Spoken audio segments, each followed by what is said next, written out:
Bisit ka talagang Dahlia ka! Wala lang naman sinaing! Tonyo, Ano bang silbi mo rito kung wala kang ginagawa? wala ka kasing ibinigay na pera, Tonyo. Paano ako makakapagluto kung wala tayong pambili ng ulam at bigas? Hindi ka malang dumiskarte para may maipangsaing tayo? Kung hindi ka pa naman nuknukan ng tanga! Walang kwentang tao! Tonyo, ano ba nasasaktan ako? Tama na po! Huwag niyo pong sasaktan si Mama! Isa ka pang pabigat sa buhay ko! Palamunan! Walang kwenta! Mama! Anak, ang sama niyo! Sinasaktan niyo si Mama! Ang tali mo makatitig ha! Halika nga dito, bata ka! Enrico, iwan niyo Dito ka! ako! Nisasaktan Ha? po ako! Tonyo, maawa ka naman sa anak natin. Bakit ka ba nagkakaganyan sa amin? Hindi ka naman dating ganyan.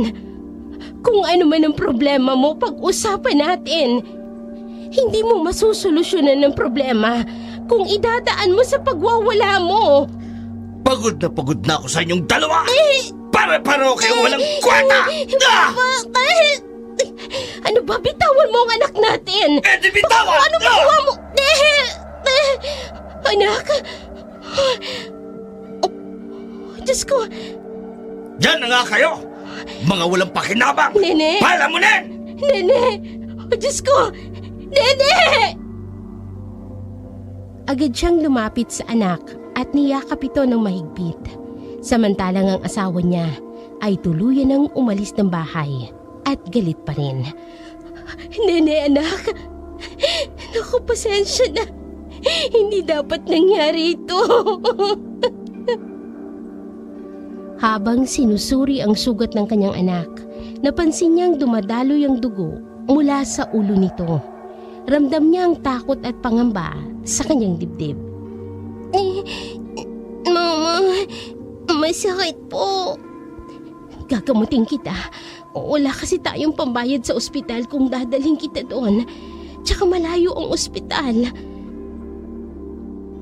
Nagmamadaling kumuha si Dahlia ng malinis na tuwalya at idiniin ito sa sugat ni Nene para maampat ang pag-agos ng dugo.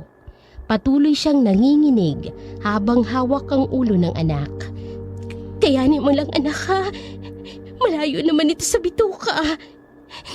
Ang sama ni Papa. Ang sama-sama niya.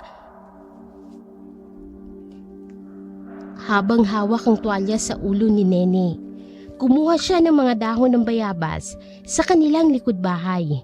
Piniga niya ito at ginamit ang katas bilang panlinis ng sugat. Isang lumang paraan na natutunan niya mula sa kanyang sariling ina. Matapos linisin ang sugat ni Nene, tinalian niya ng panyo ang ulo ng anak upang mapigilan ang pagdurugo. Mahigpit siyang nakahawak kay Nene habang nakaupo sila sa sahig. Parehong umiiyak, ngunit unti-unting tumigil sa pag-iyak si Nene. Salamat po, Mama. Pagpasensya mo na ang tatay mo. Hindi naman siya dating ganyan. Nagbago lang siya nang matuto na siyang magbarkada sa baryo. Habang hawak ang anak, ipinangako ni Dahlia sa sarili na gagawin niya ang lahat para protektahan si Nene. Hindi niya hahayaang mangyari ulit ito. Mama, ayoko na po. Ayoko na pong makitang sinasaktan kanya. May problema lang siguro ang tatay mo na hindi niya masabi sa akin. Kaya nagiging aburido siya. Dati naman siyang mabait, hindi ba? Kaya umasa ka na babalik sa dating tatay mo. Magbabago pa uli siya, Nene. Pero natatakot na po ako. Paano kung masaktan kanya ng sobra? Paano kung iwanan na lang kaya natin siya, Mama? Hindi pwede, anak. Kawawa naman ang tatay mo kapag iniwan natin siya. Isa pa, wala tayong mapupuntahan kung aalis tayo rito. Intindihin na lang natin ang tatay mo, ha? At saka ang problema, hindi yan tinatakasan. Bagkos sinaharap at sinusolusyonan. Huwag nating iwan ang tatay mo, anak. Kawawa naman siya. Natakot po kasi ako sa ginawa niya sa inyo kanina. Tsaka, Nakatatakot po ang itsura niya. Nalilisik po ang mga mata niya habang pinapagalitan kayo. Iwan na lang po natin si tatay. Baka hindi lang yun ang gawin niya sa atin, Mama. Anak, kung meron lang talaga tayong mapupuntahan. Wala rin kasi akong kamag-anak na pwede nating puntahan. Tiisin na lang natin ang tatay mo. Huwag na lang nating gawin ang mga bagay na ayaw niya. Nang sa ganon, hindi na siya nagagalit sa atin. Wala nang nagawa si Nene sa sinabi ng kanyang ina. Nakatulog na lamang sila na magkayakap habang ang kanilang ama ay nasa baryo at bumalik sa kainuman nito. Kinabukasan, maagang bumangon si Dahlia upang simulan ng araw. Kailangan niyang magtrabaho sa taniman ng gulay para matustusan ang pangangailangan nilang mag-ina. Bitbit ang mga gamit sa pagtatanim kasama niya si Nene na parang anino sa kanyang tabi. Tahimik si Dahlia sa kanyang pag-alis, ngunit baka sa kanyang mukha ang bigat ng kanyang iniisip. Sa taniman, dumating ang mga kapwa-ina na nagtutulungan sa pag-aawan ng damo. Habang abala sa ilalim ng araw, patuloy silang nagtatrabaho ng mabilis upang matapos bago pa dumilim.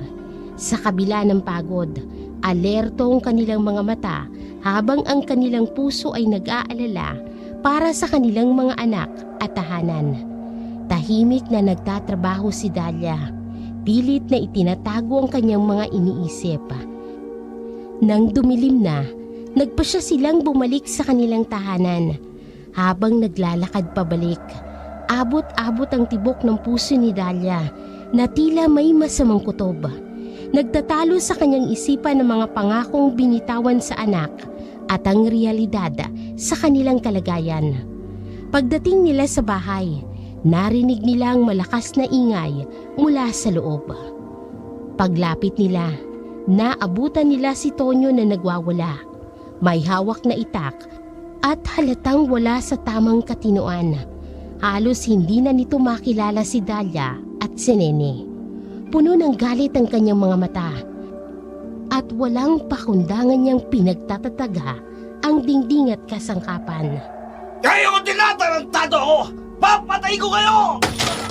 Sinimula ng Tonyong walang habas na pagtaga sa loob ng kanilang bahay. Winasak ang mga gamit at halos wala nang matira. Nanginginig naman sa takot ang mag-inang Dahlia at Nene habang nakikita ang nangyayari.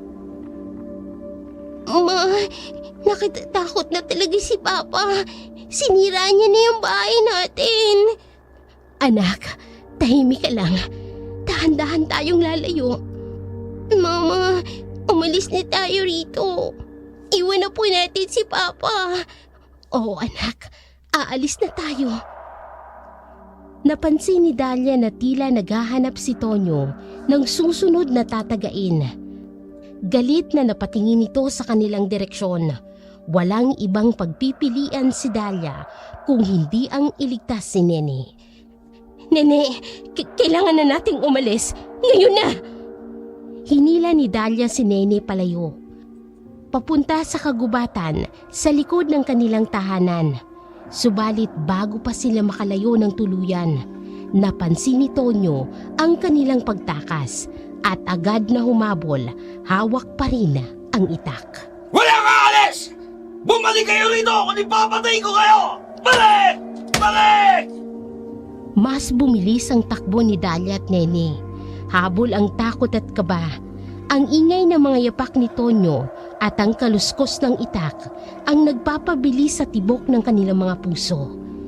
Nene! Nene, takbo! Huwag kang titigil! Huwag kang lilingon! Ano pong nangyayari kay Papa? Hindi ko alam anak, pero hindi na tayo ligtas kung mananatili tayo rito. Baka po totoo yung sabi ng mga kasama mo. Na napasasama na po si Papa sa mga barkada niyang adik. Dahlia! Kapag hindi kayo bumalik, papatayin ko kayo! Bilisan mo anak! Bilisan mo! Opo! Sa kanilang pagtakas, ramdam ni Dahlia ang bigat ng kanyang desisyon. Alam niyang ito na ang tamang panahon upang iwanan si Tonyo at iligtas ang kanilang buhay mula sa bangungot na kanilang kinakaharap. Sa gabing yun, habang nagtatago sa dilim ng kagubatan, tahimik na nakaupo si Dahlia. Yakap-yakap si Nene.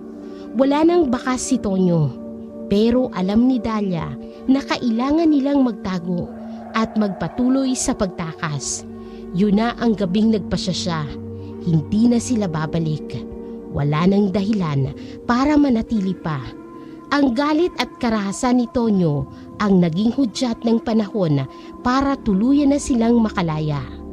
Sa kanilang pagtakas, dala nila ang pangako na hindi na mauulit ang gabing yun.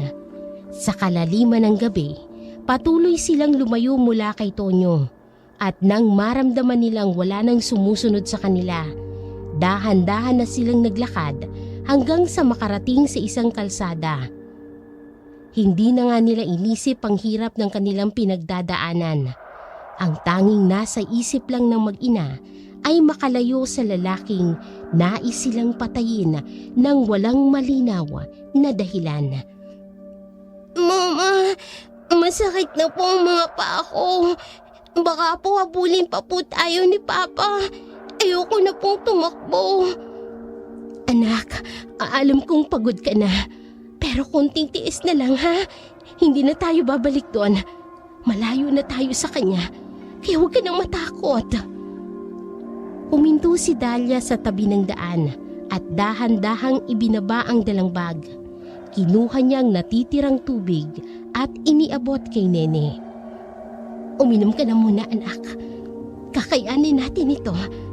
Pangako ko, maghahanap tayo ng sasakyan. Makakababa din tayo sa bayan. Opo, Mama. Pero paano kung biglang lumabas si Papa? Paano kung nandyan lang siya sa likod natin? Hindi, anak. Malayo na tayo. Hindi niya na tayo masasaktan. Magkasama tayo at hindi kita pababayaan. Kapag nakakita na tayo ng sasakyan, mabilis na tayo makakaalis dito. Kakayanin natin ito, Nene. Malapit na tayong makaligtas. Napatigil sila sa kanilang paglalakad nang makarinig sila ng mga yabag mula sa hindi kalayuan. Mabilis na tumayo si Dahlia. Hinila niya si Nene papalapit sa kanya at sinubukang lumingon sa paligid. Ngunit wala silang nakita na kahit na ano. Mama, Wala yun, anak. Siguro hayop lang. O kung ano, huwag kang matakot ha. Hawakan mo lang ang kamay ko. Magpahinga tayo ng konti tapos magpapatuloy na tayo. Sana'y may dumaan ng sasakyan para makasakay na tayo at makalayo na ng tuluyan. Nagpatuloy sila sa kanilang paglalakad. Kahit mabigat ang mga paa at matindi ang pagod, patuloy si Dahlia sa pagbibigay ng lakas ng loob kay Nene. Habang lihim na nananalangin na makakita na sila ng kahit anong sasakyan. Ang rough road ay tila walang katapusan. Ngunit sa bawat hakbang, nararamdaman nilang unti-unti na silang nakalalayo sa panganib na dala ni Tonyo. Konting tiis na lang, Nene. Makakaligtas na din tayo. Kailangan lang nating magpatuloy. Nang makakita sila ng isang kotseng dumadaan sa hindi kalayuan, agad silang tumigil at naghintay na mapansin sila. Sa kanilang mga mata, ang kotse ay tila liwanag sa gitna ng kanilang madilim na kalagayan. Sa huling saglit, binigyan sila ng pag-asa ng kotse na sila'y makatatakas mula sa anino ni Tonyo. Anak, eto nang hinihintay natin. Baka pwede tayong makisabay sa kanya. Pero Mama, sino po kaya siya? Parang nakatatakot pong itsura ng sasakyan. Wala na tayong ibang pagpipilian, anak. Huwag kang mag-alala, ha? Basta mag-iingat tayo. Kailangan na nating makalayo rito. Nang huminto ang sasakyan sa harap nila, dahan-dahang bumaba ang bintanang salamin. Isang hindi namumuka ang lalaki ang nakatingin sa kanila mula sa loob. Halos natatakpan ng anino ang kanyang muka. Mukhang pagod na kayo. Saan ba kayo pupunta? Paumanhin ho. Pwede ho bang makisabay papunta sa bayan? May humahabol po kasi sa amin. Gusto kaming patayin. Tumakas lang po kami sa kanya. Tahimik na tumango ang driver at binuksan ang pinto para sa kanila. Nang sumakay sila sa loob ng sasakyan, agad na naramdaman ni Dahlia ang kakaibang pakiramdam. Ang loob ng sasakyan ay puno ng mga lumang gamit, mga litrato na nakakabit sa dashboard, isang lumang radyo na tumutugtog ng malungkot na awitin mula sa dekada 70 at ang mga bagay na tila nagkukwento sa isang malalim at masalimuot na nakaraan.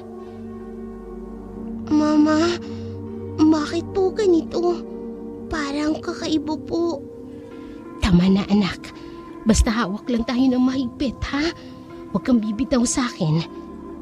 Ang mahalaga, makababa tayo ng bayan. Makalayo tayo sa papa mo. Sana nga, makatakas na talaga kayo sa panganib. Habang umaandar ang sasakyan, napansin ni Dahlia ang isang lumang litrato na nasa dashboard. Isang larawan ng isang masayang pamilya. Isang babae, isang batang lalaki, at ang driver na ngayon ay nagmamaneho. Ngunit ang mukha ng babae at ng bata ay parang kinaskas at nasira na parang may galit na nag-alis sa kanila sa larawan. Matagal na ho ba kayong nagmamaneho sa lugar na ito? Hindi agad sumagot ang driver. Nakatuon ang mga mata nito sa kalsada. Sa halip, biglang nagbagong tugtog ng radyo. Isang malungkot na himig na tila nagpapahiwatig ng pagkawala at sakit. Oo, matagal na. Nung wala pa yung mga kalsadang yan, dito na ako nagmamaneho. Marami na akong nakitang dumaan at naglaho. Ho? Bakit? May nakakagulat ba sa sinabi ko? Hindi ka ba naniniwala na marami nang dumaan sa kalsadang itong na binabagtas natin na naglaho? Naramdaman ni Dahlia ang bigat sa mga salitang yun. Parang may kakaibang lungkot at galit na nakatago sa boses ng driver. Napatingin siya sa rearview mirror at doon nakita niya ang mga mata ng driver. Malalim, tila punong-puno ng kasaysayan at sakit na dala ng nakaraan. Mama, gusto ko na pong bumaba. Konting tiis na lang anak. Magpakatatag ka. Malapit na tayo. Habang patuloy na nagmamaneho ang driver, naramdaman ni Dahlia na parang mas tumidilim ang paligid, na para bang hindi na sila dadaan sa bayan, kung hindi papunta sa isang lugar na hindi nila kilala. Ang bawat kalawangin at lumang bahagi ng sasakyan ay tila nagiging simbolo ng mga alaala at galit na matagal nang kinikimkim ng driver. Mga alaala na nagsisilbing babala na maaaring hindi sila ligtas sa kanyang piling. Habang unti-unti silang dinadala sa hindi matukoy na destinasyon, naramdaman ni Dahlia ang malamig na haplos ng takot na baka sa kanilang pagtakas ay papunta sila sa mas malaking panganib. Ngunit wala na silang ibang pagpipilian. Kailangan nilang magpatuloy. Umaasa na ang sasakyan at ang misteryosong driver ay hindi magdadala sa kanila sa kanilang huling hantungan. Tatay po ba kayo? Hindi sumagot agad ang driver. Pinagmasdan niya ang kalsada at parang nag-aalangan kung sasagutin ang tanong ni Dahlia. Ngunit sa kalaunan, nagpasya siyang magsalita. Oo, dati. Pero matagal na yun. Nawala na ang lahat sa akin. Nagpatuloy ang sasakyan sa pagtakbo. Pero sa isip ni Dahlia, Nagsisimula ng mabuo ang kwento ng driver. Napatingin muli siya sa mga litrato.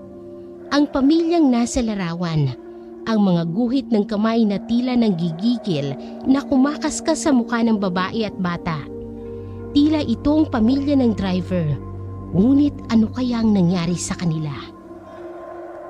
Nawala sila dahil sa akin. Dahil sa galit ko, hindi ko na sila nahanap. Sinubukan kong hanapin sila, pero wala na.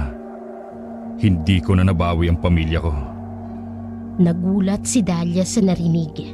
Sa isang iglap, parang nakita niya ang sarili sa driver. Isang taong pinangungunahan ng galit, na ang galit na yon ang naging dahilan ng pagkawala ng kanyang pamilya. Ngayon, naglalakbay na lang ako. Hinahanap sila o kahit ano man ang kapalit ng pagkawala nila. Pero alam kong wala na. Hindi na sila babalik. At kahit saan ako magpunta, lagi kong dala ang alaala ng galit ko na naglayo sa amin. Dito na napagtanto ni Dahlia ang totoo. Ang driver na ito ay parang si Tonyo. Isang ama na nalunod sa sariling galit at nagdulot ng matinding pinsala sa kanyang pamilya. Ngunit ang pagkakaiba, si Dahlia ay may pagkakataong tumakas at iligtas ang sarili at ang anak, habang ang driver ay naiwang mag-isa, patuloy na naglalakbay sa isang walang katapusang paghahanap. Habang patuloy na tumatakas sina Dahlia at Nene, sa kabilang dako naman, naiwan si Tonyo sa kanilang bahay, puno ng galit at hindi mapakali.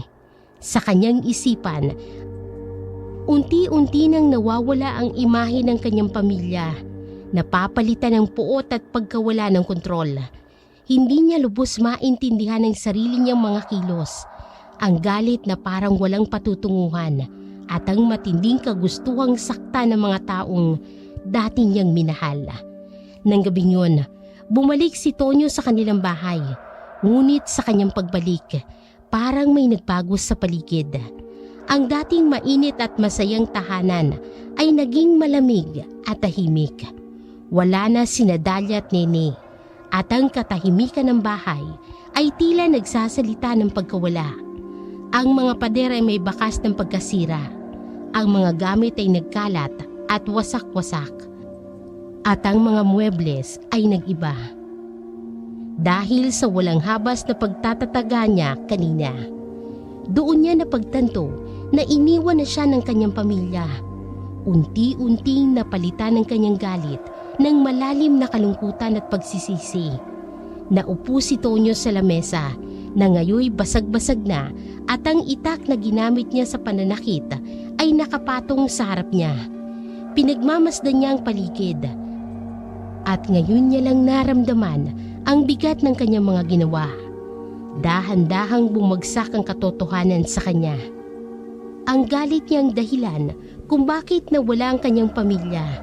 Ang mga bakas ng pagkawasak sa kanilang bahay ay nagiging simbolo ng pagkawasak din ng kanyang pamilya. Sa wakas, napagtanto niya na ang galit na yun ay wala nang maidudulot kung hindi sakit at pag-iisa.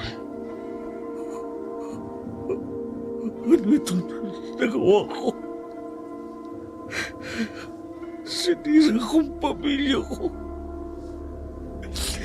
Wala lang natira. Lahat ay natumba dahil sa pagtataga ko sa kanila. Halos mapatay ko ang makina ko. Saan sila ngayon pupunta? Anong gagawin ko? Bakit tumantog sa ganitong lahat? Paano ko ayusin ang pamilya ko? Saan ko sila hanapin? Saan ko susundan ang mag-ina ko? Masama ko! Ang sama-sama ko! Habang sinisisi ni Tonyo ang sarili, Dinadama niya ang bigat ng kanyang ginawa. Biglang kumulog at kumidlat, ngunit wala na siyang masilungan ng gabing yun dahil sinira na ang lahat na bahagi ng kanilang bahay. Naisip niya ang kanyang mag-ina. Paano kung naabutan sila sa gitna ng kagubatan at wala man lang masilungan? Lalong bumigat ang kanyang dibdib sa pagmuni-muni sa mga nangyari at nangyayari. Sa kabilang dako naman, habang patuloy na pinabagtas ng kalawangin at lumang sasakyan ng madilim na kalsada, bigla itong bumagal at nagkaaberya. Napansin ni Dalia at Nene na unti-unting humihinto ang sasakyan sa gilid ng daan. Nagkatinginan sila at parehong nag-aalala sa biglaang pangyayari. Nasiraan tayo. Kailangan kong tingnan kung anong problema. Pero wag na wag kayong bababa ng sasakyan. Delikado rito. Baka kung ano pa mangyari. Bakit po? Baka kailangan nyo ng tulong. Hindi nyo kailangan mag-alala. Ako na ang bahala rito. Basta't wag kayong bababa kahit na anong mangyari. Lumabas ang driver mula sa sasakyan at iniwan ang pinto ng kotse na nakabukas. Sinimulan niyang tingnan ang makina habang si Dalia at si Nene ay nananatili sa loob ng sasakyan, tahimik na nagmamasid. Si Dalia, bagamat kinakabahan, ay pilit na ipinapakita kay Nene na kalmado siya. Ngunit ramdam niyang kakaibang pakiramdam na tila may mali. Mama, natatakot po ako. Parang may masamang mangyayari po dito sa atin. Huwag kang mag-alala, anak. Basta sumunod lang tayo sa sinabi niya. Pero mag-iingat tayo, ha? Kapag may naramdaman kang kakaiba, sasabihin mo sa akin. Sa labas, naririnig nilang nagkukumpuni ang driver ng sasakyan. Ilang minuto pa ang lumipas. Ngunit tila walang nangyayari sa pag-aayos. Ang bawat tunog ng mga gamit at ang kaluskos sa paligid ay dumadagdag sa kaba ni Dalia. Habang naghihintay sina Dalia at Nene, unti-unting bumibigat ang hangin sa loob ng sasakyan. May kung anong hindi maipaliwanag na takot ang bumabalot kay Dalia. Parang may nagbabadya ng panganib sa labas. At ang pag-iisip niya na sila'y hindi makakatakas ay nagpapabilis ng tibok ng kanyang puso. Bagamat sinabi ng driver na manatili sila sa loob, ay hindi mapigilan ni Dalia na tanungin ang sarili. Tama bang nagtiwala kami sa kanya? Habang tumatagal ang oras, patuloy na nagbabantay si Dalia sa bawat kilos ng driver. Isang bagay ang biglang nakatawag ng kanyang atensyon. Isang maliit na papel na nakasiksik sa gilid ng upuan.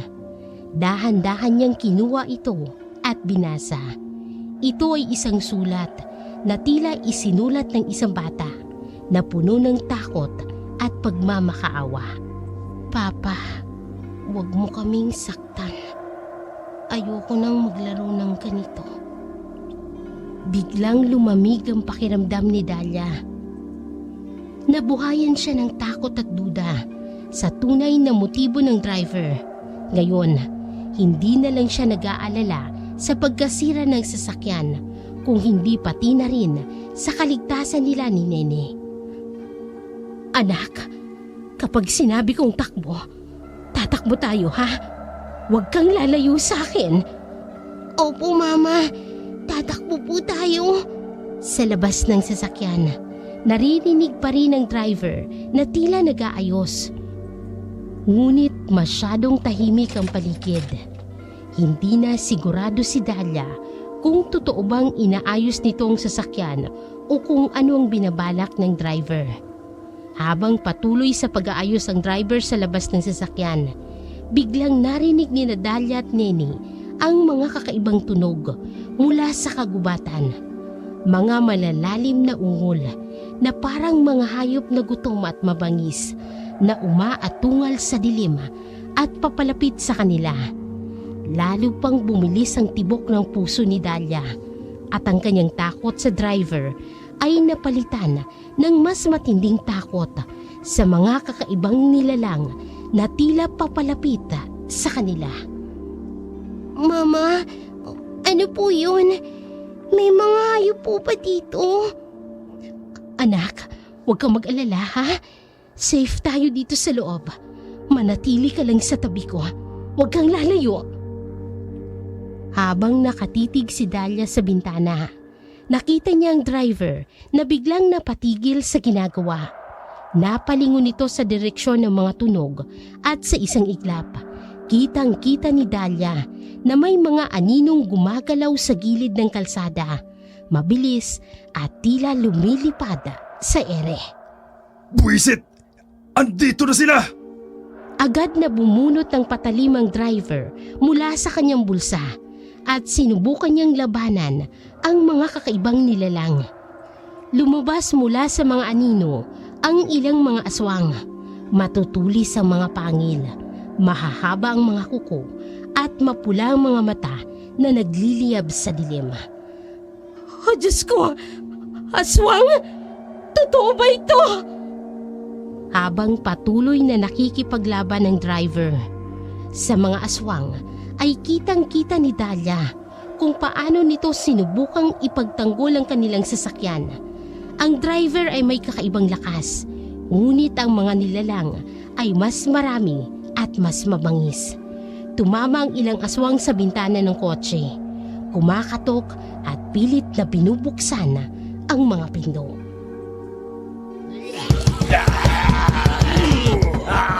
Hindi anak, walang makapapasok dito.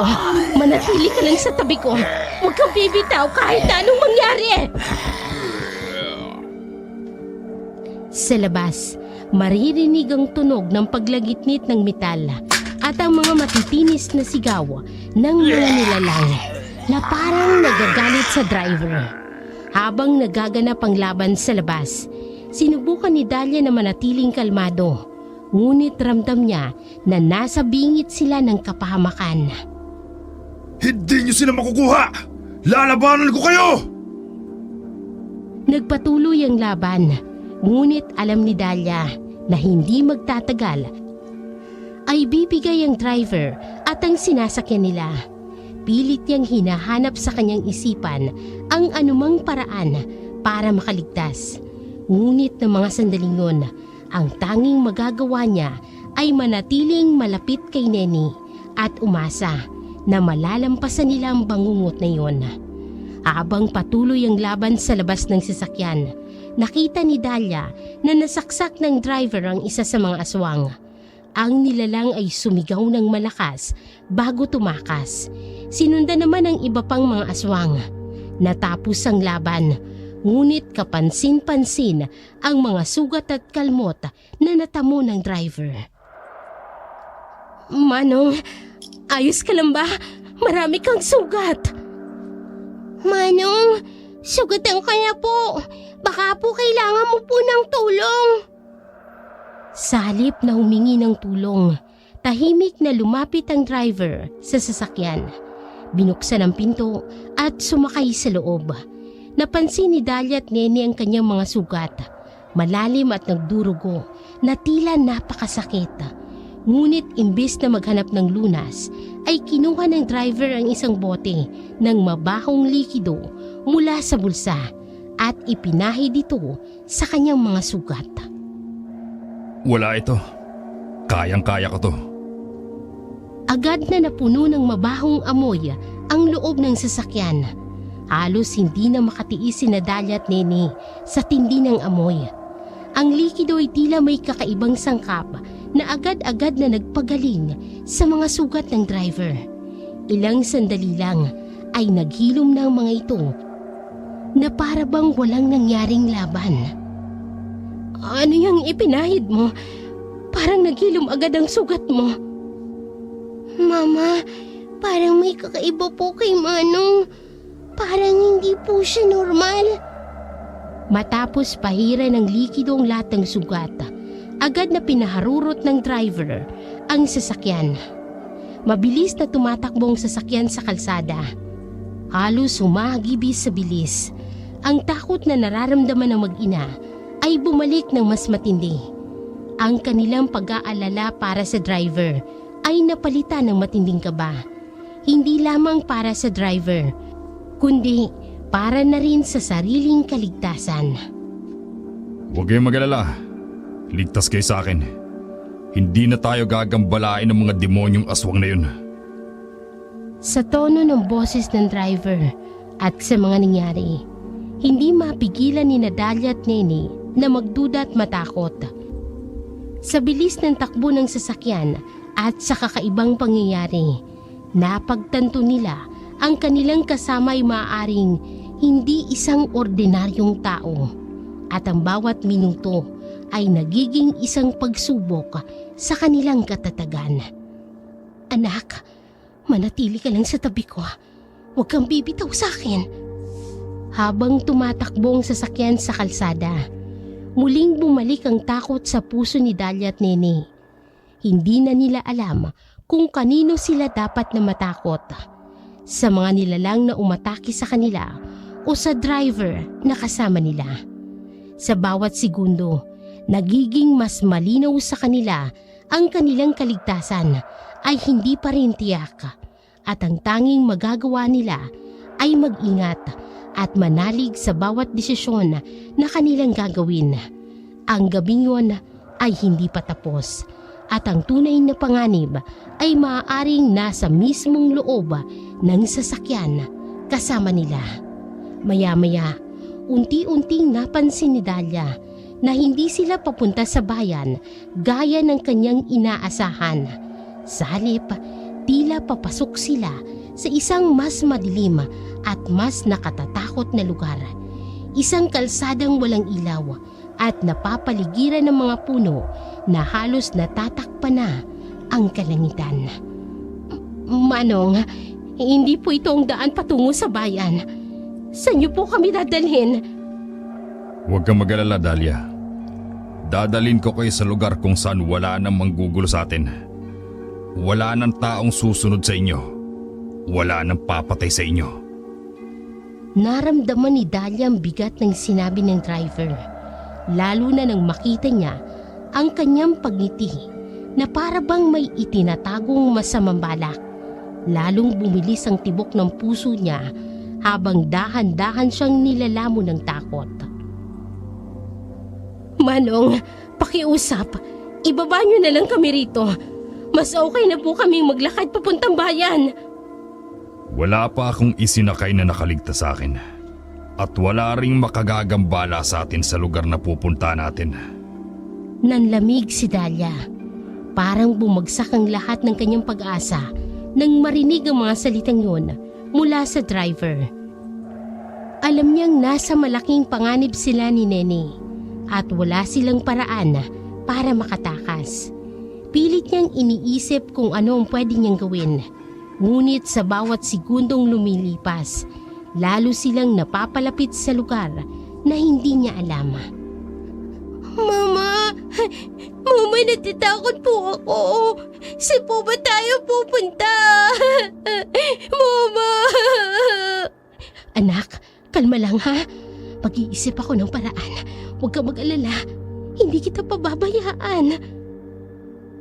Nakatingin si Dalia sa paligid.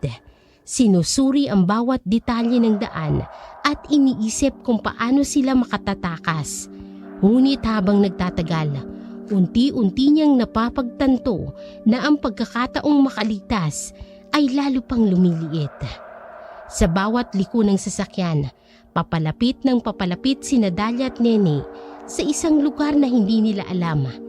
Isang lugar na nagdadala ng mas matinding takot kesa sa iniwan nila. Ang driver na akala nila'y mapagkakatiwalaan ay unti-unti nang nagpapakita ng kanyang tunay na kulay. Isang taong mas mapanganib at walang intensyon na palayain sila. Manong, pakiusap. Hayaan niyo na kaming bumaba. May anak po ako. Wala kaming kasalanan. Hindi na kayo makababalik pa.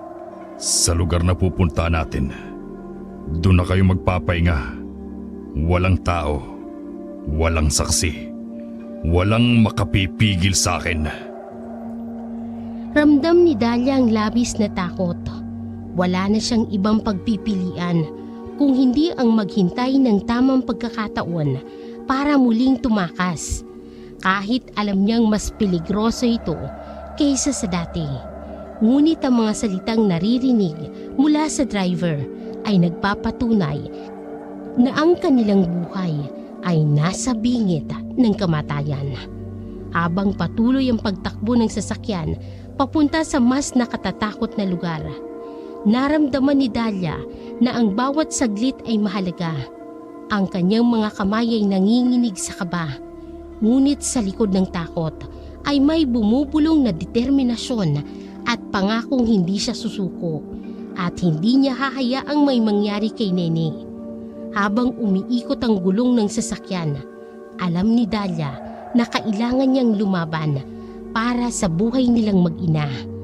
Alam niyang kailangan niyang makahanap ng pagkakataon para muling subukang tumakas. Habang binabantayan niya ang kilos ng driver, napansin niyang isang bagay na maaaring makatulong sa kanilang pagtakas. Anak, makinig ka. May naisip akong paraan para makalabas tayo rito. Pero kailangan mong sundin ako ng mabuti, ha? Opo, Mama. Ano pong gagawin natin? Kapag huminto ulit ang sasakyan, kahit saglit lang, babalik tayo sa ginawa natin kanina. Pero mas mabilis tayong tatakbo, ha? Kailangan nating makalayo bago pa siya makapag-react. Kapag sumenyas ako, sabay tayong lalabas at tatakbo papunta sa mga puno. Huwag kang titigil kahit na anong mangyari. Habang hinihintay ni Dahlia ang tamang pagkakataon, nagpatuloy sila sa biyahe hanggang sa makita ni Dahlia ang kalsada ay nagiging mas magaspang at bumabagal ang takbo ng sasakyan. Nang huminto ito sa isang malalim na hukay, mabilis niyang sinenyasan si Nene. Mabilis nilang binuksan ang pinto at tumakbo patungo sa gilid ng kalsada, papunta sa kagubatan. Sa likod nila, narinig nilang malakas na sigaw ng driver, pero hindi na sila lumingon. Ngayon na, Nene! Bilis! Takbo! Hoy! Bumalik kayo rito! Habang tumatakbo, naramdaman ni Dahlia ang mabilis na tibok ng kanyang puso. Alam niyang wala nang atrasan. Kailangan nilang makalayo sa sasakyan at sa driver na may masamang balak. Bigla nilang narinig ang mabangis na ungol mula sa likuran. Napalingon si Dahlia at nakita ang mga nilalang na nakasagupan ng driver kanina. Mga aswang na may matutulis na pangil at nagliliyab ang mga mata. Dahan-dahang papalapit sa kanila. Oh, Diyos ko! Andito na naman sila, Nene! Takbo! Takbo na mabilis! Takbo! Bago pa man sila makatakbo ng malayo, biglang tumigil si Nene. Napatingin sa paligid na parang may hinahanap. Napansin niyang tila napapalibutan na sila ng mga nilalang mula sa iba't ibang direksyon. Ang kanyang mga mata ay napuno ng takot habang dahan-dahang bumalik si Dahlia sa kanya. Mama, napapalibutan na nila tayo. Ano pong gagawin natin? Anak, kailangan natin ng tulong. Pero sino? Paano? Biglang narinig nilang isang malakas na tawa mula sa likuran. Tumatawa ang driver na tila nagpapakita ng tagumpay at kasamaan. Lumabas siya mula sa dilim. May hawak pa ring patalim habang ang mga aswang ay tila sumasaludo sa kanyang presensya.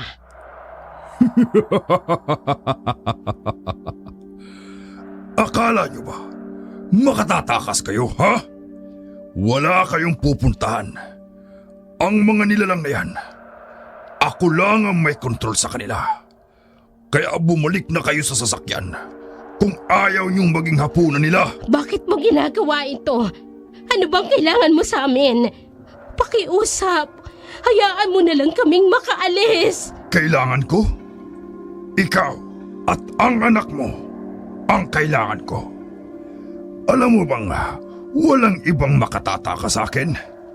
Wala pang nakaligtas at hindi kayo magiging iba.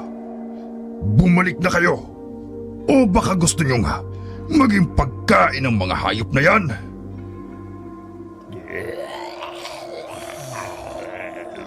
Habang lumalapit ang mga aswang, napagtanto ni Dahlia na wala na siyang ibang pagpipilian. Hindi nila kayang labanan ang mga nilalang na ito. Wala siyang magawa kung hindi sundin ng driver. Kahit alam niyang masama ang kalalabasan nito. Pero bakit? Hindi namin gustong sumama sa'yo. May anak ako. Pakiusap, Manong. Wala na kayong magagawa. Wala na kayong ibang mapupuntahan. Bumalik na kayo sa akin. At baka sakaling mabuhay pa kayo ng mas matagal. Walang magawa si Dahlia kung hindi ang bumalik sa sasakyan. Kahit na ang bawat hakbang ay punong-puno ng takot. Ang mga aswang ay unti-unting umaatras. Binibigyan sila ng daan pabalik sa loob ng sasakyan. Alam ni Dahlia na wala siyang kontrol sa sitwasyon, ngunit kailangan niyang subukang protektahan ang kanyang anak. Mama, ano pong gagawin natin ngayon? Anak, kahit na anong mangyari, nandito ako. Huwag kang bibitaw sa akin, ha? Kailangan nating mag-ingat. Pero gagawa pa rin ako ng paraan para makaligtas tayo. Pagpasok nila sa sasakyan, ramdam ni Dahlia ang malamig na presensya ng driver. Alam niyang kailangan niyang manatiling alerto at maghintay ng tamang pagkakataon para subukang makatakas ulit. Isang pagkakataon na kailangang hintayin ng may tiyaga. Habang naglalakbay sila sa madilim na kalsada, unti-unting nararamdaman ni Dahlia ang malamig na simoy ng hangin na tila ba nagbabadya ng panganib.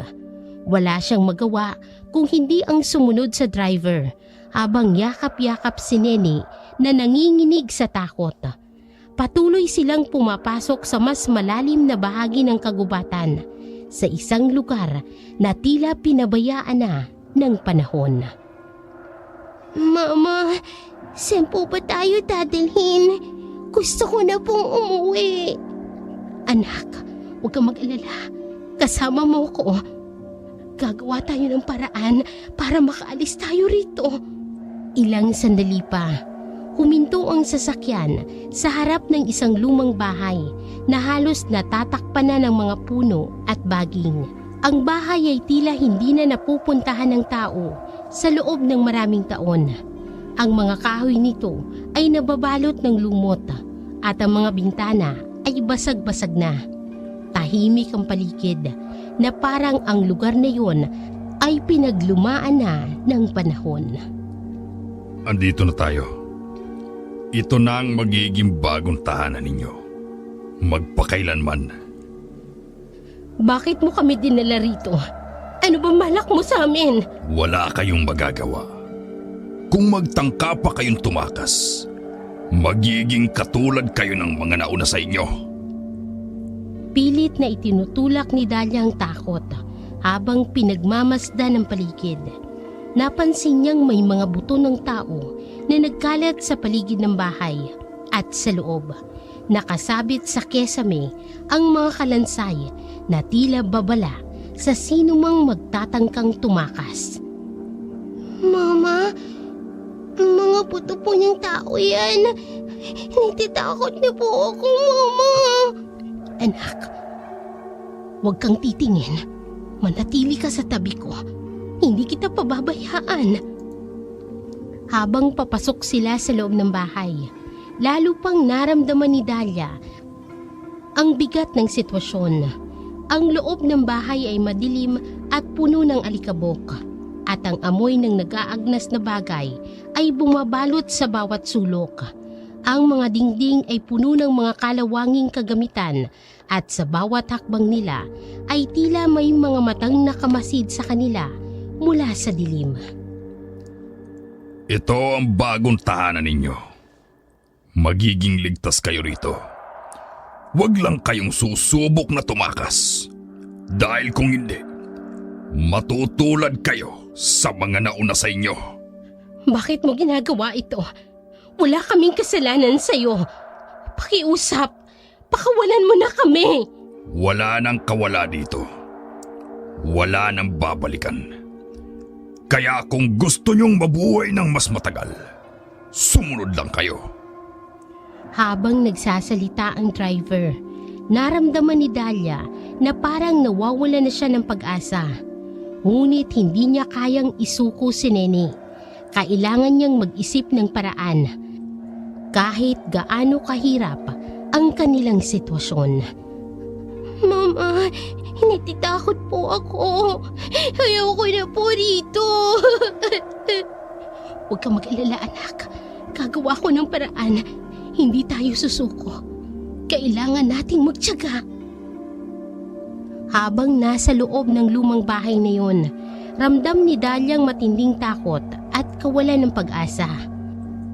Ang bawat sulok ng bahay ay tila nagbabadya ng kamatayan at panganib, at ang presensya ng driver ay dumadagdag sa bigat ng sitwasyon. Ngunit sa kabila ng lahat, nananatiling matatag si Dahlia para kay Nene. Alam niyang kailangan niyang magpakatatag at mag-isip ng paraan upang makatakas silang mag-ina sa nakatatakot na lugar na yun. Sa kabilang banda, papunta si Tonyo sa bahay ng kilalang albularyo sa kanilang baryo. Hindi siya mapakali, dala ang pangamba at takot sa mga nangyari sa kanyang pamilya. Alam niyang may mali at ito na ang huling paraang naisip niya upang malaman ang totoo. Nang makarating siya sa bahay ni Mang Isko, ang albularyo, kumatok siya ng mahina at ilang sandali pa ay binuksan ni Mang Isko ang pinto. Isang matandang lalaki na kilala sa kanilang lugar. Tonyo, bakit ka nandito?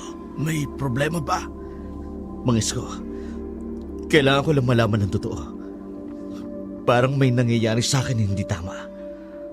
Pakiramdam ko may sumpa sa akin.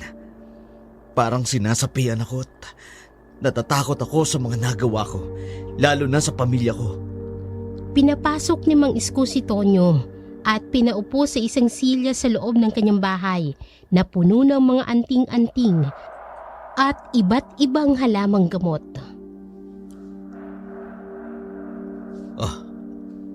Ano bang nangyari? Ikaw na magkwento. Nagsimula po ito nung isang gabing uminom ako sa tindahan. Bigla na lamang sumakit ang tiyan ko na parang may kumikirot at sobrang tindi ng sakit. May lumapit sa akin na medyo mas matanda lang sa akin ng konti. Tinanong ako kung ayos ako. Sabi ko, sobrang sakit ng tiyan ko. Tapos may humintong lumang sasakyan sa tabi namin. At ano ang nangyari pagkatapos? Lumapit yung driver ng sasakyan. Akala ko tutulong lang siya. Pero binigyan niya ako ng isang baso ng likido. Sabi niya inumin ko raw. Makatutulong raw sa akin para gumaling ako. At gumaling nga ang tiyan ko matapos kong inumin yun. Pero simula nun, parang nag-iba ng lahat. Parang nawala ako sa sarili ko. Lagi na akong galit na parang may bumubulong sa akin para saktan ko ang asawa at anak ko. Hanggang sa buntikan ko na silang mapatay. Tonyo, mukhang hindi ito basta-basta. Ano ang itsura ng driver na yun? May napansin ka bang kakaiba sa kanya? Matanda rin po siya ng konti sa akin. Pero may kakaiba sa itsura niya. Hindi ko maipaliwanag pero parang may malamig na aura sa kanya. Hindi ko siya masyadong maalala. Pero kakaiba ang mata niya. Tonyo, Malamang ang driver na yun ay hindi tao. Malaki ang posibilidad na isa siyang aswang. Yung likido na pinainom niya sa iyo, yun ang naging simula ng lahat ng mga pangyayari. Marahil naiinggit ang aswang na yun sa pamilya mo. Binago niya ang pagkatao mo para sirain ka at kunin ang pamilya mo. Aswang. Pero bakit? Paano ko mababawi ang pamilya ko? Mang Isko, tulungan niyo ko. Saan ko kaya sila matatagpuan? Hindi ko na sila nakikita pa eh. Ang aswang na yun, malamang na siya may hawak ngayon sa pamilya mo. Kung totoo ang hinala ko, maaaring dinala niya sa isang liblib na lugar. Sa lumang bahay sa gitna ng kagubatan sa Sitio Pulang Lupa. Hindi ito magiging madali. Kailangan mo silang hanapin at maging handa sa anumang laban. Gagawin ko po ang lahat, Mang Isko. Mabawi ko lamang pamilya ko sa kanila sa kahit anong paraan, kahit anong mangyari. Dalhin mo ito. Ito ang magbibigay sa iyo ng lakas at proteksyon laban sa aswang. Pero tandaan mo, ang labanang ito ay hindi lamang pisikal. Pagtibayin mo ang loob mo at ang isipan. Ang pagmamahal mo sa pamilya ang magiging sandata mo laban sa aswang na yun. Salamat, Mang Isko. Gagawin ko po ang lahat. Hindi ko hahayaang kunin ng aswang na yun ang pamilya ko. Hahanapin ko sila at ililigtas. Mag-iingat ka. Huwag mong kalilimutan ang mga sinabi ko. Sana'y magtagumpay ka. Habang palabas si Tonyo sa bahay ng Mang Isko, naramdaman niya ang bigat ng misyon na nasa harapan niya. Ngunit alam niyang wala nang atrasan. Kailangang hanapin ang kanyang mag-ina at iligtas mula sa kamay ng aswang na nagdulot ng kaguluhan sa kanyang buhay. Habang naglalakad si Tonyo pabalik sa kanyang tahanan, ramdam niyang bagong lakas na nagmumula sa kanyang determinasyon. Alam niyang mahirap ang laban, ngunit handa siyang harapin ang anumang panganib para mabawi ang kanyang pamilya. Ang anting-anting na bigay ni Mang Isko na nasa kanyang dibdib ay nagbibigay ng konting kapanatagan sa kabila ng takot at pangamba na naghihintay sa kanya. Habang naglalakad si Tonyo sa madilim na kagubatan, nararamdaman niya ang bigat ng kanyang mga nagawa. Hindi lamang ang takot sa aswang ang bumabalot sa kanyang isipan, kung hindi pati na rin ang matinding pagsisisi sa mga pagkakamali niya sa kanyang mag-ina. Alam niyang ang labang ito ay hindi lang para bawiin sila mula sa aswang, kung hindi para ituwid ang pagkakamaling nagawa niya sa kanila. Sa bawat hakbang ni Tonyo, papalapit sa lugar kung saan niya hahanapin ang kanyang mag-ina, nararamdaman niya ang bigat ng kanyang konsensya. Alam niyang nagkasala siya. Nasaktan niya si Dalia at muntik niya nang mapatay si Nene dahil sa galit na dala ng sumpa. Pero ngayon, may isa siyang layunin, ang ituwid ang kanyang pagkakamali at muling makuha ang tiwala at pagmamahal ng kanyang pamilya. Habang naglalakbay, ay biglang tumigil si Tonyo sa gitna ng kagubatan. Nag-iisa sa ilalim ng liwanag ng buwan. Napaluhod siya, sapo ang kanyang muka at naramdaman niyang bumalik ang lahat ng sakit at pagsisisi.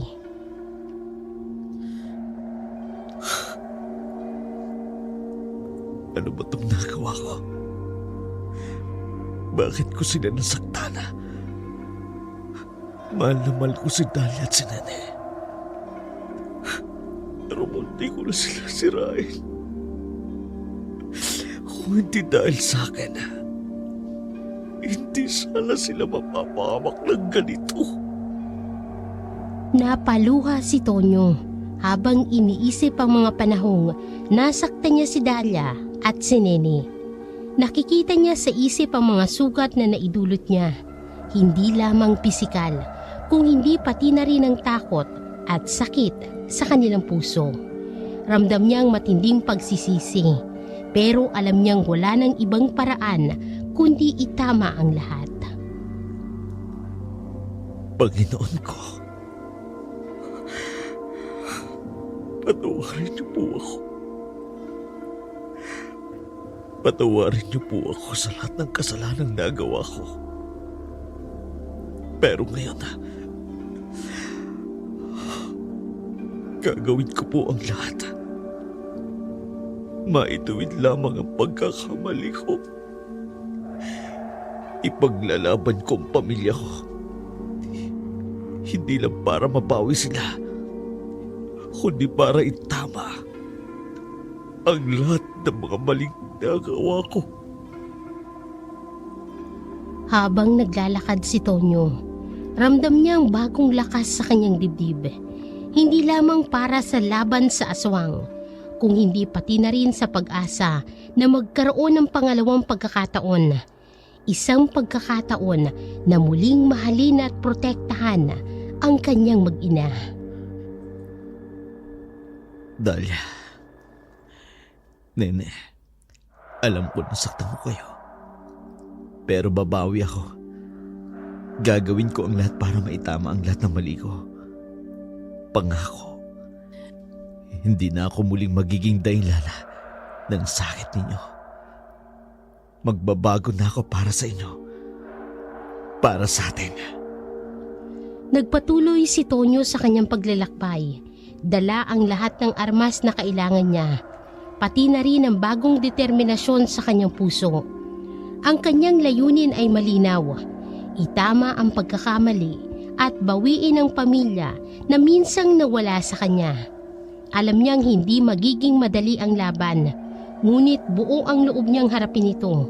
Dahil sa huli, ang pagmamahal niya sa kanyang mag-ina ang magbibigay sa kanya ng lakas na kailangan niya.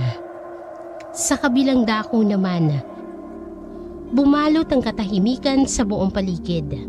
Ang malamig na hangin ay tila dumaan sa loob ng bahay, habang ang mga mata ng driver ay naging mas matalim at puno ng intensyon. Sa halip na magpakita ng pagsuko, ay ngumiti siya. Isang ngiti na may halong kasamaan at pagkabaliw.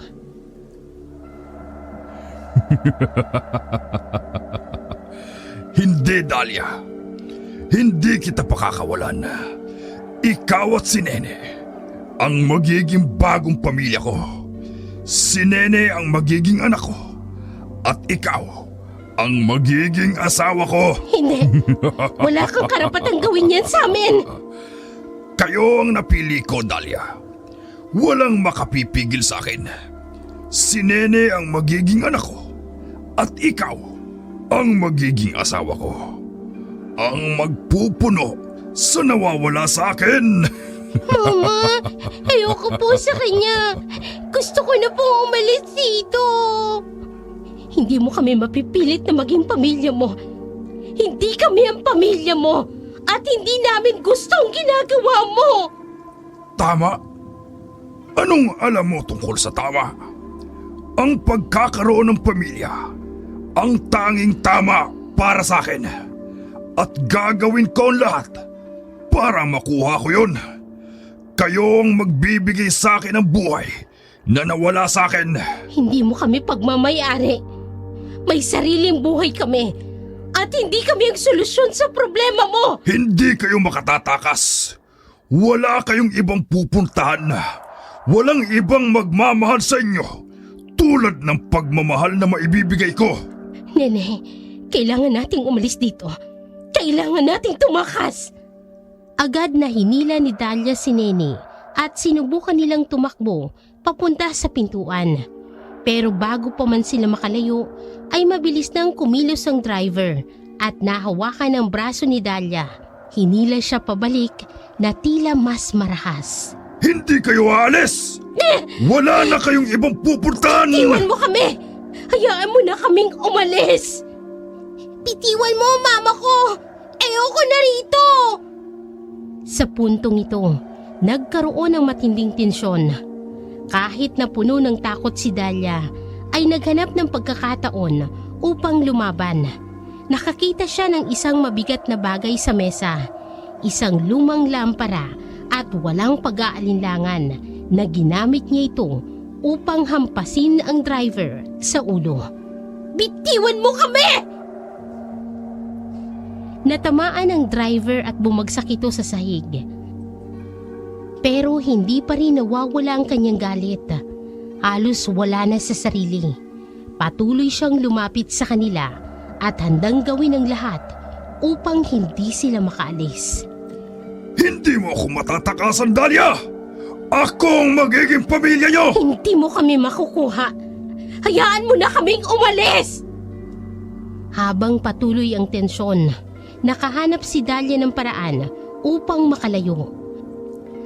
Sa tulong ng takot at adrenaline, nagawa niyang buksan ang pintuan at sabay silang tumakbo ni Nene palabas ng bahay. Takbo, Nene! Kailangan nating makalayo! Bilisan mo! Opo, Mama! Tatakbo na po tayo! Habang tumatakbo sina Dahlia at Nene palayo sa bahay, naririnig pa rin nila ang sigaw ng driver na parang tinatawag sila pabalik. Pero sa bawat hakbang na palayo, lalong lumalayo ang posibilidad na bumalik sila. Alam ni Dahlia na hindi na sila maaaring bumalik. Hindi na sila magiging biktima ng isang taong nagkulang sa pag-unawa at pagmamahal. Sa kanilang pagtakas, bitbit ni Dahlia ang pag-asa na makahanap sila ng ligtas na lugar, malayo sa kamay ng taong nagnanais na gawing alipin ang kanilang mga buhay. Sa gabing yun, ang laban para sa kanilang kalayaan ay hindi natapos. Ngunit alam niyang hindi siya susuko hanggang masiguro niyang ligtas silang mag-ina mula sa anino ng kasamaan. Habang patuloy na tumatakbo sina Dahlia at Nene, ramdam nila ang lamig ng hangin na humahampas sa kanila. Nasa gitna sila ng kagubatan. Malayo na sa bahay, pero alam nilang hindi pa tapos ang panganib. Mama, sobrang natatakot na po ako. Saan po tayo pupunta? Anak, magtiwala ka sa akin. Hahanapin natin ang ligtas na lugar. Basta huwag kang bibitaw. Tuloy lang tayo, ha? Hindi tayo babalik doon. Biglang narinig nila ang mga yabag na papalapit mula sa likuran. Kabado si Dahlia. Alam niyang kailangan nilang magtago agad. Pero kahit takot, ay pinilit niyang mag-isip ng mas malinaw para kay Nene. Anak, magtago tayo. Dito tayo sa likod ng mga puno. Hinila ni Dahlia si Nene papunta sa likod ng mga puno at mga damo. Umaasang hindi sila makikita. Habang nagtatago sila, narinig nilang papalapit ng papalapit ang mga yabag. Mama, natitakot po ako. Paano po kung makita tayo? Tahimik ka lang, anak, ha? Huwag kang mag-alala. Hindi nila tayo makikita. Habang nagtatago sila, dumaan ang driver sa harap ng kanilang pinagtataguan. Huminto ito na tila nagmamasid. Halos mahigit ni Dahlia ang kanyang paghinga. Pilit na pinapakalma si Nene na nanginginig sa takot. Dahlia! Nene! Alam kong nandito lang kayo!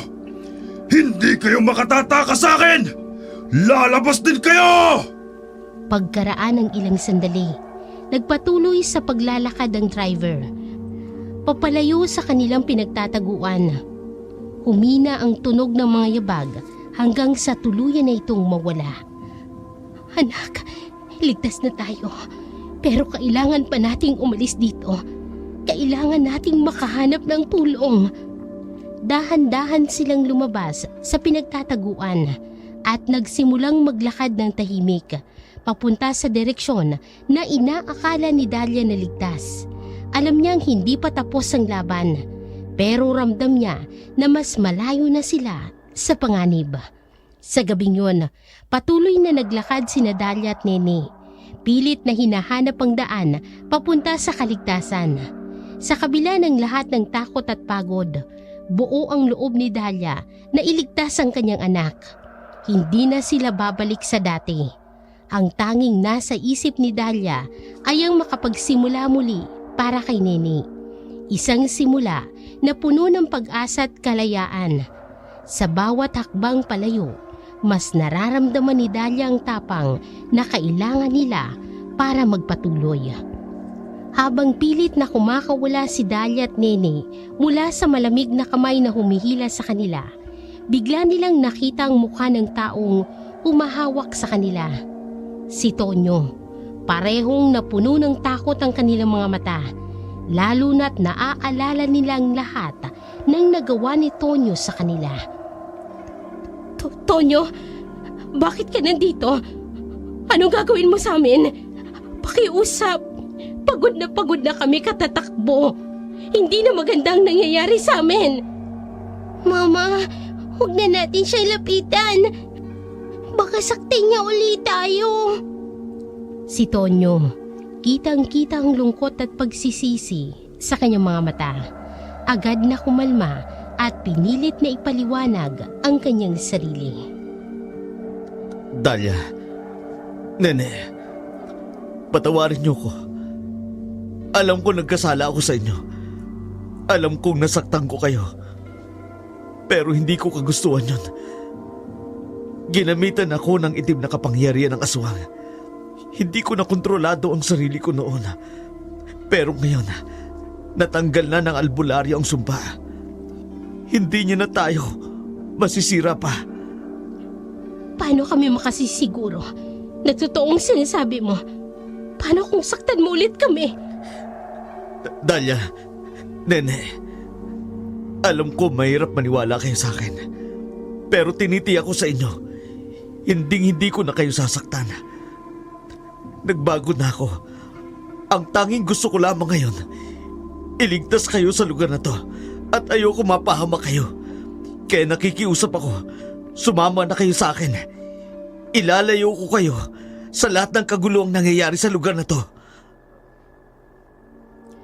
Si Nene, kahit na natatakot pa rin, ay tumingin kay Dahlia na para bang naghahanap ng gabay. Naramdaman ni Dahlia ang kabang bumabalot sa kanyang dibdib. Ngunit nakita niya rin ang sinseridad sa mga mata ni Tonyo. Mama, baka totoo na po ang sinasabi ni Papa. Baka nagbago na po siya. Tonyo, kung totoo nga ang sinasabi mo, kailangan mong patunayan na hindi ka na magbabago. Hindi ko kayang ipagsapalaran ang buhay ng anak ko. Gagawin ko ang lahat para mapatunayan ko na nagbago na ako, Dahlia.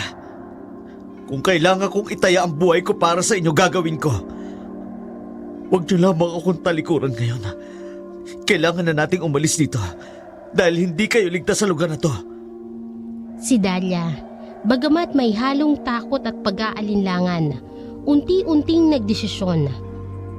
Alam niyang nasa delikadong sitwasyon sila at baka ang pagkakataong ito ang huling paraan para mailigtas ang sarili nila mula sa kapahamakan. Sige, Tonyo, susubukan namin. Pero kapag naramdaman naming may mali, agad kaming aalis. Naiintindihan mo ba? Oo, Dahlia. Naiintindihan ko. Pangako, poprotektahan ko kayo. Ilalayo ko kayo sa lugar na to. Dahan-dahang humawak si Dahlia kay Nene. Sabay silang humakbang palapit kay Tonyo. Bagamat may takot pa rin sa kanilang mga puso, pinili nilang sumama kay Tonyo. Umaasa na ang desisyong ito ang magdadala ng kaligtasan para sa kanilang lahat. Samantala, ang madilim na kalsada ay binabalot ng mga anino mula sa mga puno. At ang malamig na hangin ay patuloy na humahampas sa paligid, tila nagbibigay ng pakiramdama ng kasamaan. Tonyo, kailangan nating makahanap ng ligtas na lugar. Ang aswang, papalapit na. Huwag kang mag-alala, Dahlia. Ito na ang oras ng pag-iigante. Mula sa malayo, ang aswang na driver ay lumabas sa kanyang sasakyan. Ang kanyang mga matay kumikislap ng kasamaan. Ang kanyang mga pangil ay umaabot mula sa dilim hanggang sa hangin na nagdadala ng amoy ng matinding panganib.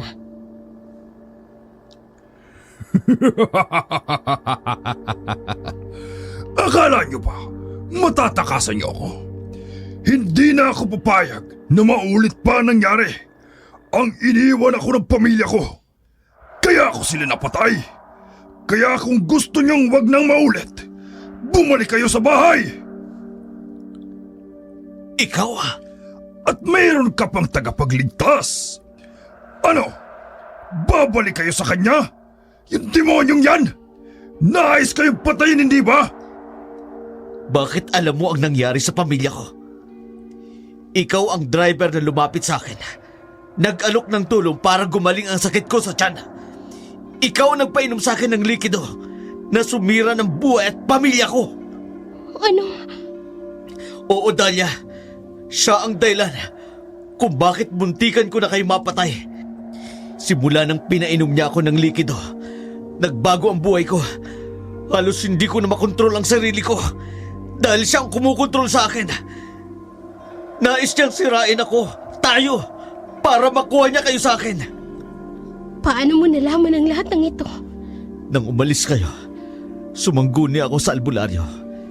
Isinalaysay ko sa kanya ang lahat ng nangyari. Sa albularyo ko nalaman na ang ipinainom niya sa akin, paraan niya para kontrolin ako. Sa albularyo ko rin nalaman na aswang siya. At sa albularyo ko rin nalaman kung saan kayo maaaring dinala ng aswang na yan. Kaya nasundan ko kayo. Ay, Diyos ko. Salamat po. Mama, sabi ko na nga ba, mabuting tao ang tatay mo, anak. Kinasangkapan lang siya ng masama. Kaya siya nagkaganon. Mabuti at sama-sama kayo. Sama-sama ko kayong kakainin. Katulad ng ginawa ko sa pamilya ko.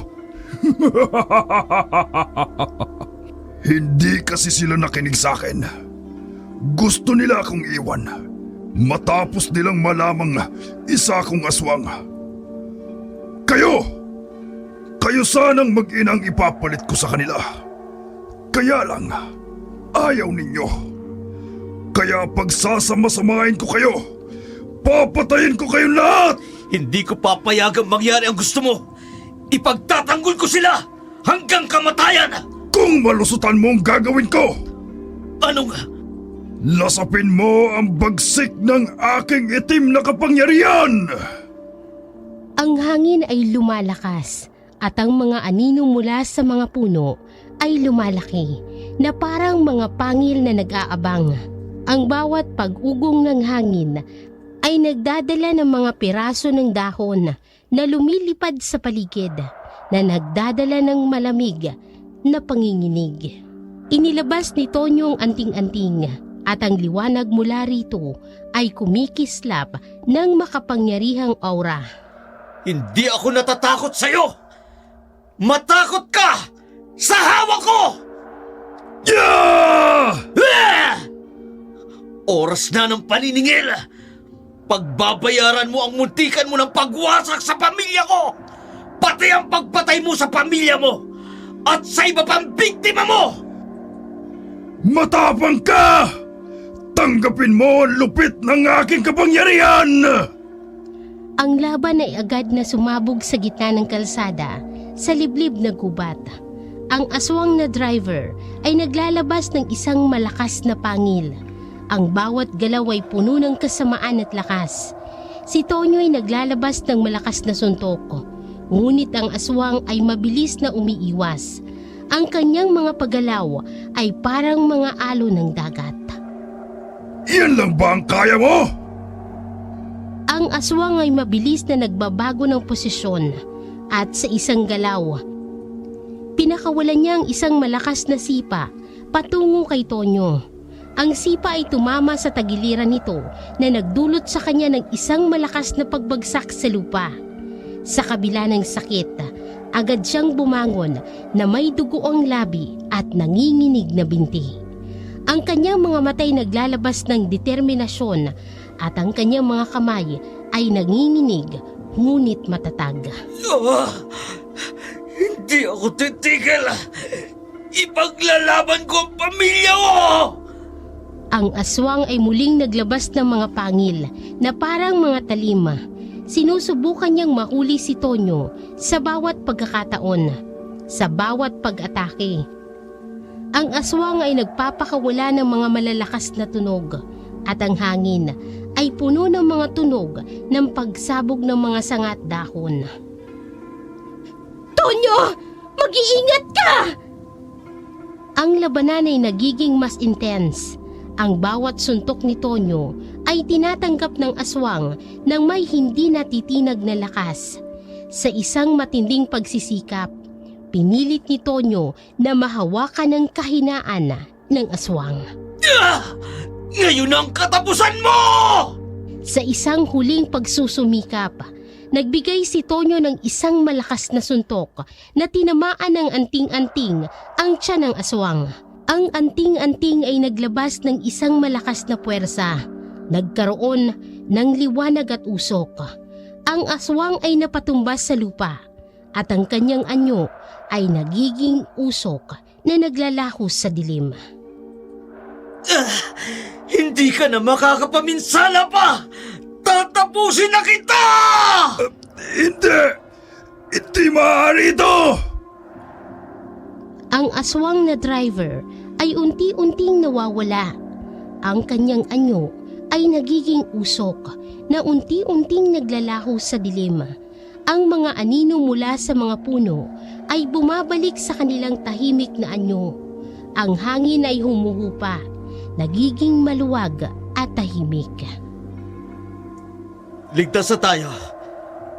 Wala na tayong dapat ipag-alala. Salamat, Tonyo. Kung hindi dahil sa iyo, hindi namin alam kung anong mangyayari sa amin. Salamat po, Papa! Ang galing mo po! Ang lakas mo! Sa ilalim ng malamig at madilim na gabi, bumalik ang katahimikan ng kalsada. Ang mga anino na noon ay nagmumula sa mga puno, ngayon ay humuhupa. Ang hangin na dati puno ng pag-aalala, ngayon ay humihinga ng katahimikan. Ang banta ng aswang na nagbibigay ng takot sa kanilang mga puso ay naglaho na at tila sumabog sa malalim na dilim. Si Tonyo, hingal na tumingin sa mag-ina. Ang kanyang mga mata ay puno ng pag-asa at tapang. Ang mga anino sa paligid ay unti-unti nang bumabalik sa kanilang normal na anyo, habang ang mga bituin sa kalangitan ay nagniningning at tila nagsasabi ng bagong simula. Nagyakapan ang mag-anak. Ang kanilang mga muka ay puno ng pasasalamat at kapayapaan. Sa pagtatapos ng isang mahirap na laban, natagpuan nila ang kanilang kaligtasan sa ilalim ng bagong umaga. Ang kalsada na dating puno ng takot ay ngayon nagiging tahimik. Isang simbolo ng bagong pag-asa at pag-unlad. At sa wakas, sa ilalim ng lumiliwanag na kalangitan, muling nagkaroon ng kapayapaan ang kanilang mundo. Ang gabi ay nagbago mula sa takot patungo sa bagong umaga.